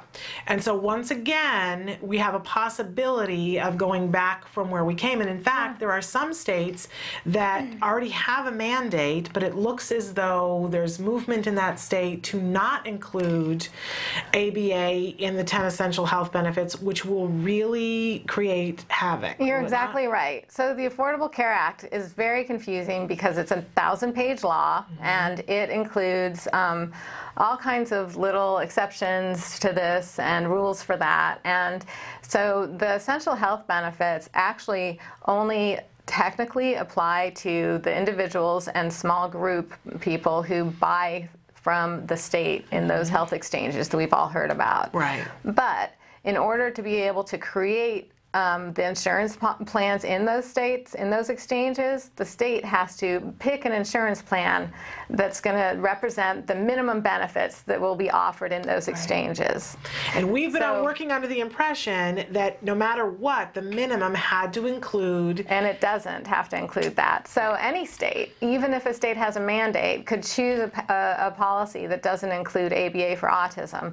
And if it's likely that the states with mandates will want to include policies that cover their mandates, because if they don't, then the state is stuck paying for the cost. Right. So the risk is that if a state chooses a plan that doesn't include their mandates, whether it's ABA for autism or infertility treatment or anything else, if they choose a plan that doesn't cover one of their mandates, then and they don't want to get stuck with the cost, that they could either repeal the law, or in California's case, our law is set to expire and they might not renew it. So that's the concern, and that's why we need to make our voices loud here and make sure that everybody knows that we're watching and we're listening, we're invested, and we're going to make sure the right thing happens.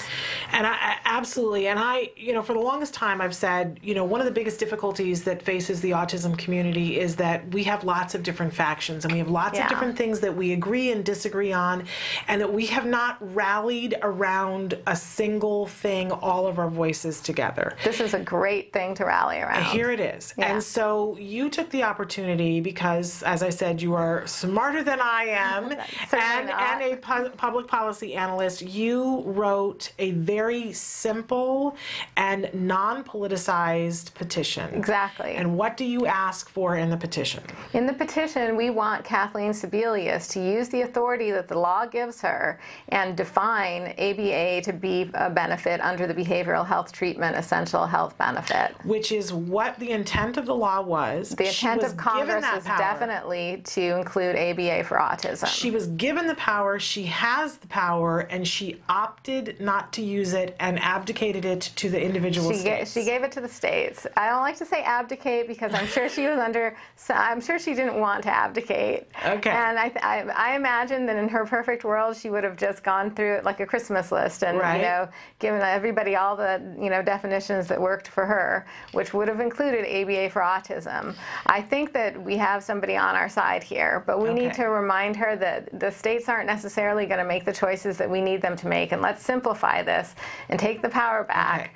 And define ABA as So we're very nicely requesting that she take back the power that was given to her. Yes. That she stand in her shoes and stand up for all of us and for all of our kids. Yes. And that she define this so that they cannot piddle it away and make it so somebody in one state can have something and a child in another state doesn't. Which is the status quo right now. We want to do better than that. We want the Affordable Care Act to actually mean that everybody has access to the treatment that they need. Okay, so to start with, for everybody who's watching this, you have power. You have a voice. You have something that you can do today.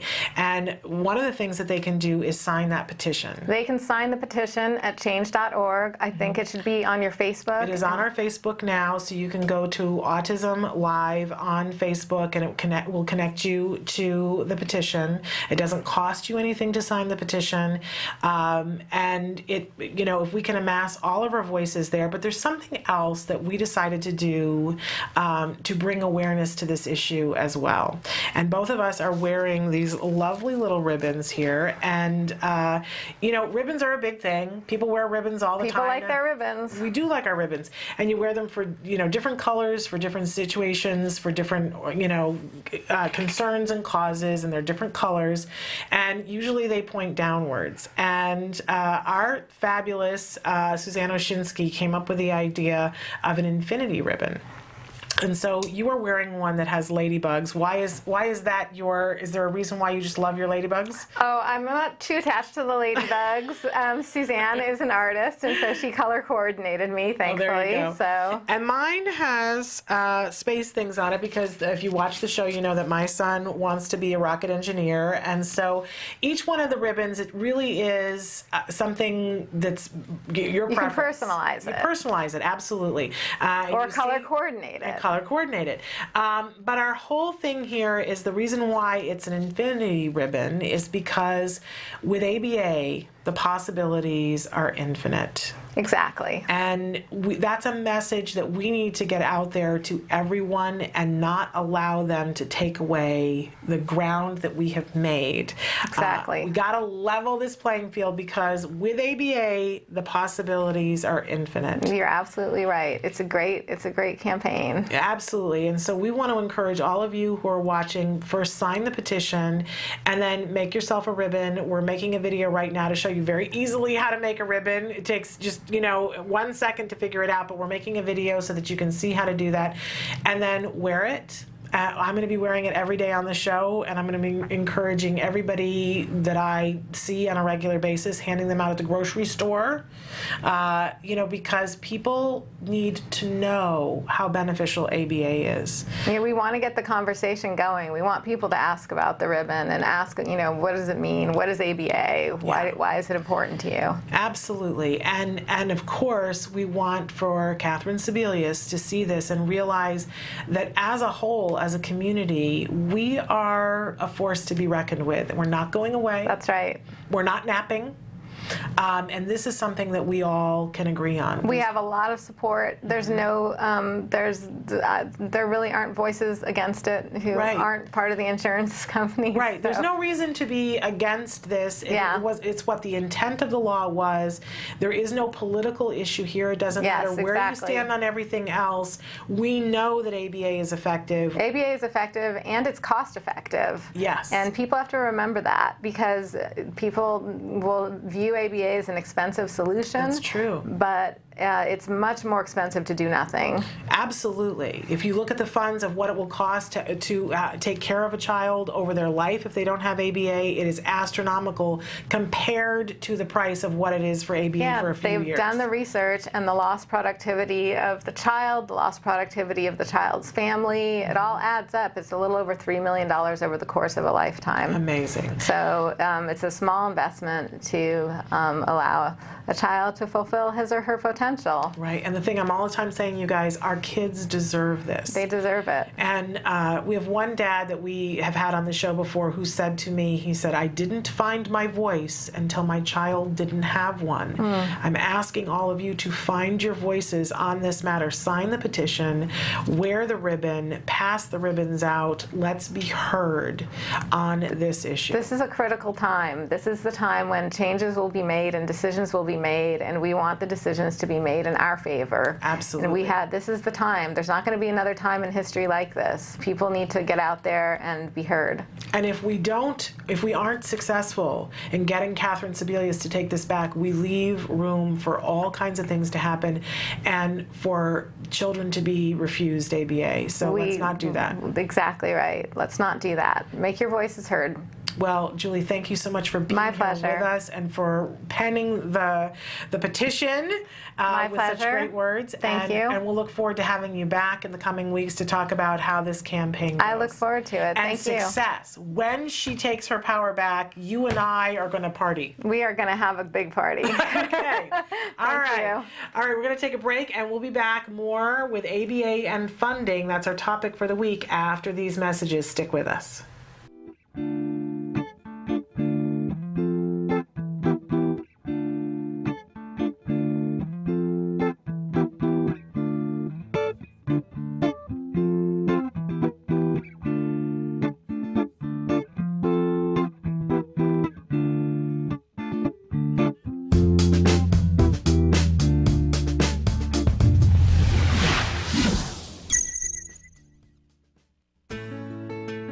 Skills is a revolutionary web-based program that incorporates comprehensive assessment, curriculum design, progress tracking, and treatment evaluation for children with autism all in one place. Developed by the Center for Autism and Related Disorders. Our approach is based on over 40 years of research on the principles of learning and their application to improving the lives of children with autism. How does Skills work? Created with speed and simplicity in mind, Skills was modeled on an easy 3-step process. Step 1. Start assessment. Step 1 begins with our intelligent assessment system, which consists of a series of questions. This assessment is essential to identifying your child's level of skills compared to their typical peers across all areas of development. This includes assessing social, motor, language, adaptive, play, cognition, executive functions, and academic skills. Every skill has an assigned age which indicates when the skill emerges during typical development. This means that each child is automatically presented only with lessons that are relevant to his or her age.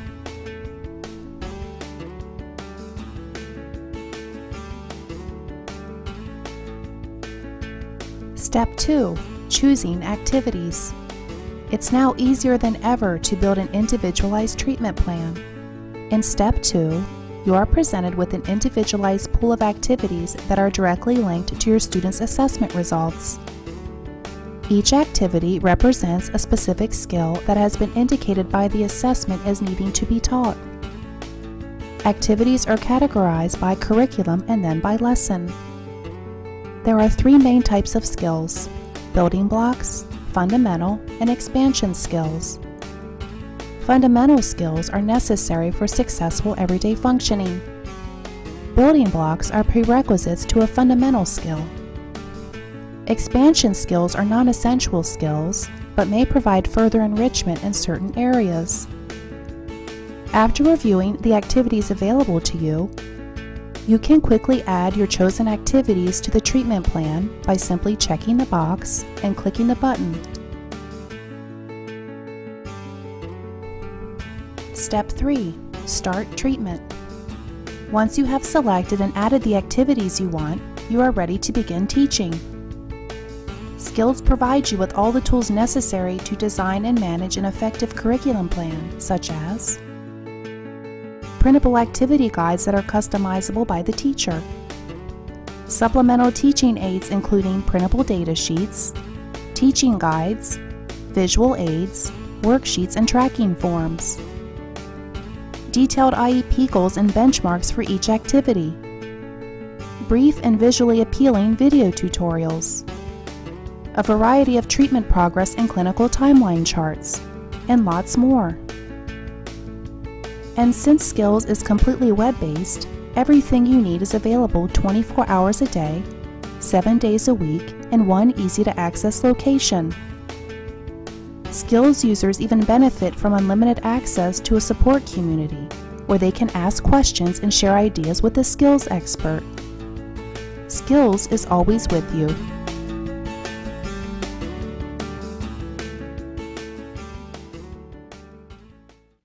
Welcome back. I'm so thrilled that we had an opportunity to have Julie Cornett come in and talk with us, and I hope that you guys will all visit our Facebook, sign that petition to ask Catherine Sebelius to please take back her power and to define those 10 essential health benefits. There's more at stake than just autism, folks, but certainly ABA for autism is at stake in a lot of the states. It will become a battleground, and it doesn't need to be. The intent of all that work was for it to be included. Let's not let somebody take it away from us. And as Julie was leaving, she reminded me that once you've once you've gone to our Facebook page and you've signed the petition, you have the ability to share it on your Facebook. Let's get this word out there if we can. It's really important use of our time. And you can also talk to your state legislators about what they're doing about it. We can attack this in two different ways, state by state, which is what we've been doing, or we can just go to Catherine Sebelius and get it done there, which it's my hope that we can get it done there, that she will hear us. It's like that Horton hears a who. I want to be one of the who's that gathers together. If we all say it together, she will hear us and hopefully do the right thing, what was intended.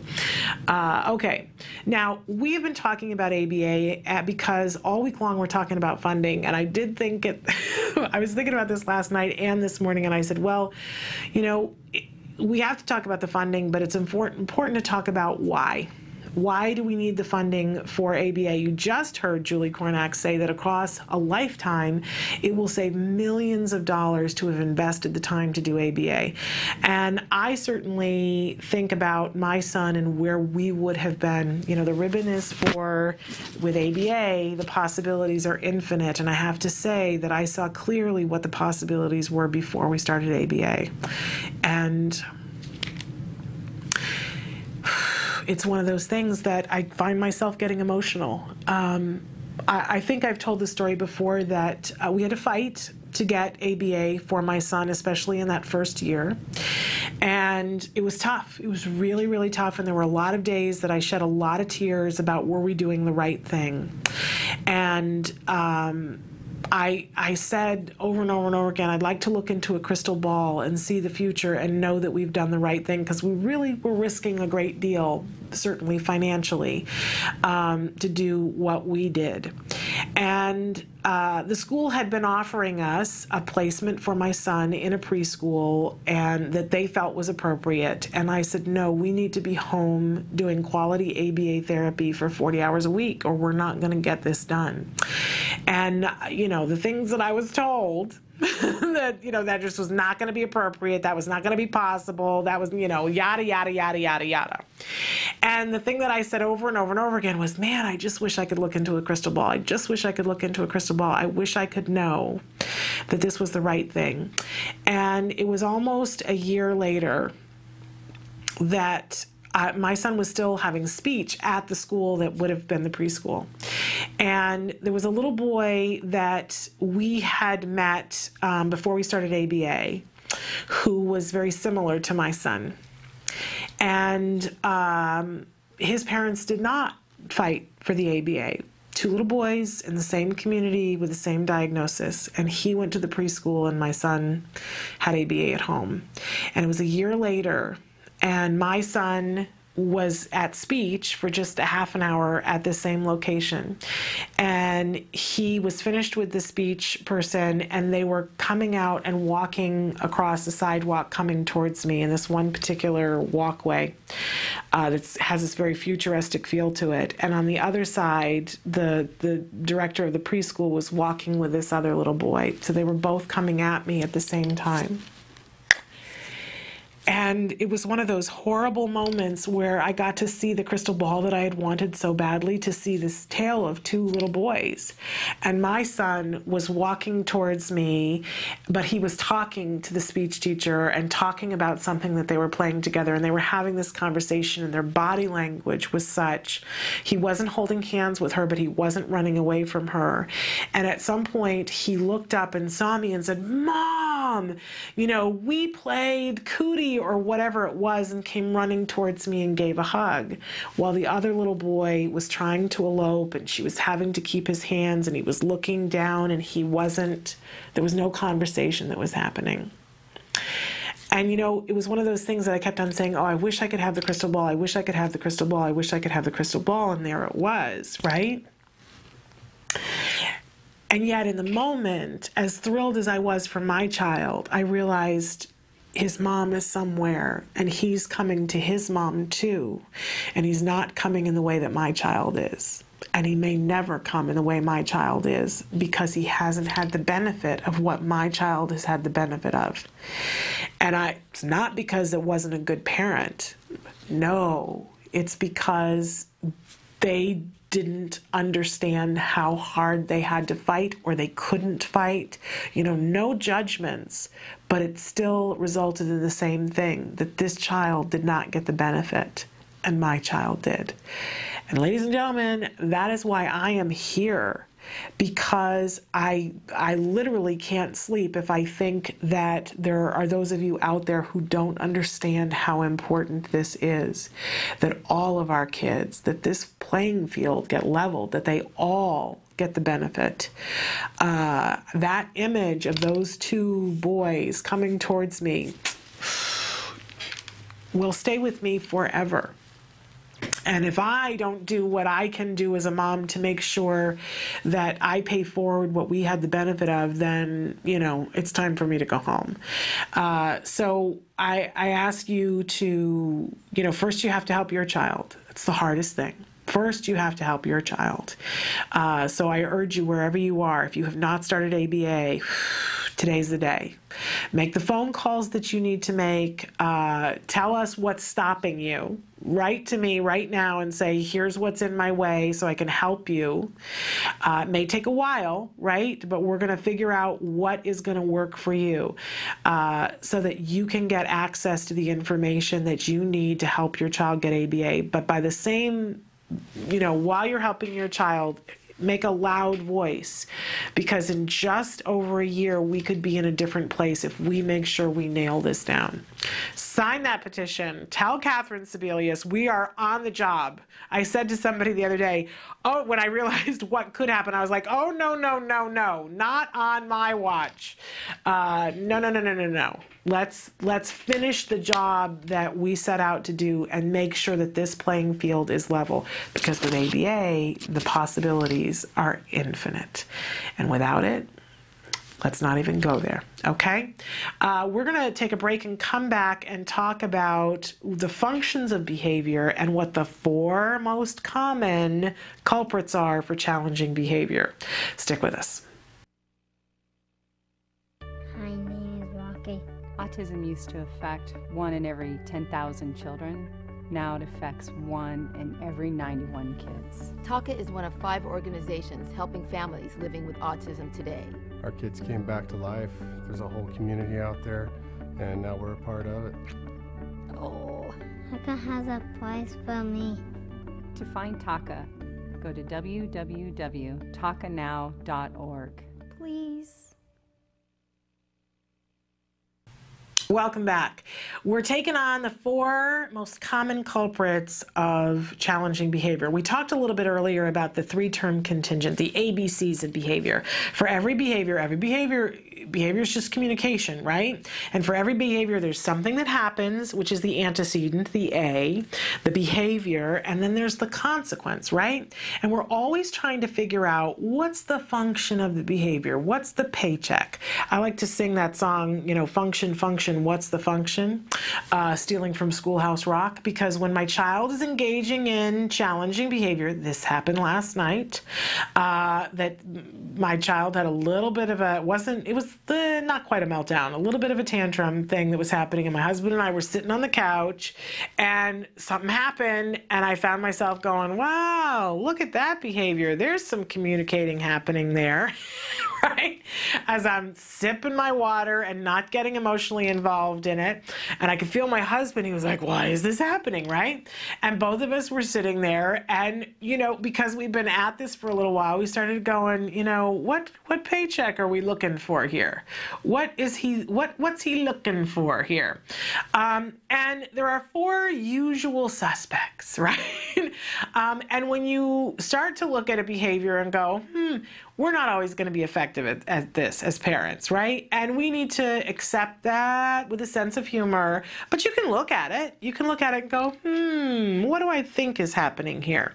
I will caution you and say, though, that just like with your car, when something serious is happening with your car, you got red lights going on and system failures and potentially brakes not working, you don't sit around and hypothesize, right? So if your child's engaging in some challenging behavior, that is really causing some caution, it's just like your car. You're not going to sit around and, what do I think is causing this? You're going to take it to an expert, right? You take your car to an expert and you tell the expert, look, this is what's happening. And what does the expert ask you? Well, what happened right before the car stopped doing that, right? The expert in this case with your child is going to be a BCBA, a board certified behavior analyst, and they're going to ask you about that antecedent, and they're going to ask you about the consequence, right? But you know, there are times when we can start to look at it and be mindful of the fact that there's 4 usual suspects why our children engage in challenging behaviors. So, number 1 is attention. And by the way, these usual suspects are not just for kids on the autism spectrum. These are for all people. So stop and consider for a second, because attention is a funny one.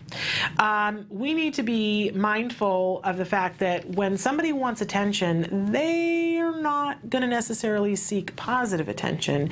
There are lots of times that they will seek negative attention, because you might sit there and go, I don't think my child is attention driven or the behavior is attention driven, because they get into trouble. The consequence is this, and they get into trouble, and who wants that? All you have to do is pick up a tabloid in a supermarket and see stars that are on the cover engaging in bad behavior, and you remind yourself, oh yes, when somebody really wants attention, it doesn't matter to them whether it's good attention or bad attention. Attention is attention. It's like sugar. You know, is there bad sugar? Not really, when that's what you're wanting, okay? So be mindful about that. That you might think, oh no, this was a negative consequence, but the negative consequence brought attention, and there is no good or bad where attention is concerned. Okay, number 2 is access to activities or items or even a person. You know, if the child is engaging in something because they're in the living room with dad and they're engaging in all this behavior, but that means that mom comes out of the other room to be there, and what they wanted was access to mom, paycheck. Got the paycheck. I will continue doing that because if I misbehave this much, mom intervenes. Woohoo, I got what I wanted, right? Or, oh, if I cry long enough, grandma gives me a cookie. I'll cry for a cookie. And I'll keep crying for the cookie even when grandma's not there, because it worked some of the time. I'm sure it will work again. You know? And we might think, oh, well, you know, that's just a kid. Adults do that too. Okay, and then of course there's number 3, which is escape. I want to get out of something. If you want to see escape, maintain behavior, all you have to do is watch my son sometimes with homework. He did not as much anymore, but what he used to do was he would sit there, it was time to do homework, and it wouldn't matter what it was. He would take his pen and throw it on the floor, he'd fall off of his chair, whatever, because for that 2 seconds that I would require him to pick up the pencil, he got out of doing the homework for 2 seconds. Ugh. Right? And so do you know what I literally ended up having to do one afternoon? Was that I had a pack of like 50 sharpened pencils, and he would fling a pencil and I would stick another pen in his hand, and then eventually I would like do his homework, so he could not get out of it. Oh, it made him mad. It made him mad because it had been working so well up to that point. Oh, but you know, I couldn't allow him to have the paycheck of the escape anymore. And then of course the 4th one, which is the hardest one. It's the hardest one to recognize, and it's the hardest one to fix. When things are self-reinforcing, when there's something about the thing that is automatically reinforcing, that's the hardest one, but it's still something that we can go about and change things. So a lot of times I give the example that a child is biting, and we want the biting to stop. Biting is a health hazard. It's not good for anybody. We really want the biting to stop, right? So which one of these 4 culprits is causing the child to bite? Well, guess what? It could be any of them. This is why we drive this to an expert mechanic, right? The BCBA. Because a child might be biting for attention. Absolutely. It's a great attention getter. If you're doing something and I didn't get your attention and I don't know how to get your attention and I walk over and bite you, I have your undivided attention usually. So it could be attention. I might be biting to get access to someone or something. If mom takes me to the gym and puts me in the daycare at the gym and I bite another kid and they go get mom off the treadmill and mom comes back and we go to lunch, I got access to mom. Or I might bite the child next to me because they have the toy that I want. And I don't know how to ask for the toy appropriately, but if I bite you, you drop the toy and go yell at somebody and I get to play with the toy for a couple of seconds. I might be biting to get out of getting into the bathtub. Another good, I didn't realize we're so close to being out of time. And of course, some of our kids bite because their teeth hurt or their gums itch, and so they bite because it feels better. So it really could be any of them, and we don't want to be in the business of guessing, so get a BCBA. But you can start to look at these four and go, oh, okay, I think it might be this. In any case, we're right here at the end, and I don't know where the time went. I thought we had a ton more time. But I want to remind all of you, sign that petition, get yourself an infinity ribbon, and start to wear it proudly and give them out. Emily has been showing you some of the different ways that you can get in contact with us. We've got a great show planned for you tomorrow and all this week. We're going to be talking about funding. Now that we know how important it is to get the access to the ABA, we're going to talk about how different sources that you can get funding from, starting with insurance, but branching into grants, because there are grants available for autism, and loans when we absolutely have exhausted everything else, because if possible, we don't want to have to pay things back, but there are times when it is going to be essential. We'll talk about, for those of you who do have insurance coverage, how you can go about finding creative ways to meet your deductible so that you're not paying more out of pocket than you have to do. It's going to be an interesting week, right? But it's a great time for us to talk about it because, again, it's what's essential for our kids, and it's essential that we all of our kids have the same fair chance. We're going to level that playing field because with ABA, the possibilities are infinite. Want to remind all of you that we'll be back tomorrow at 1 p.m. Eastern Time and 10 a.m. Pacific Standard Time. Until then, please give your kiddos a hug from me. Bye-bye for now.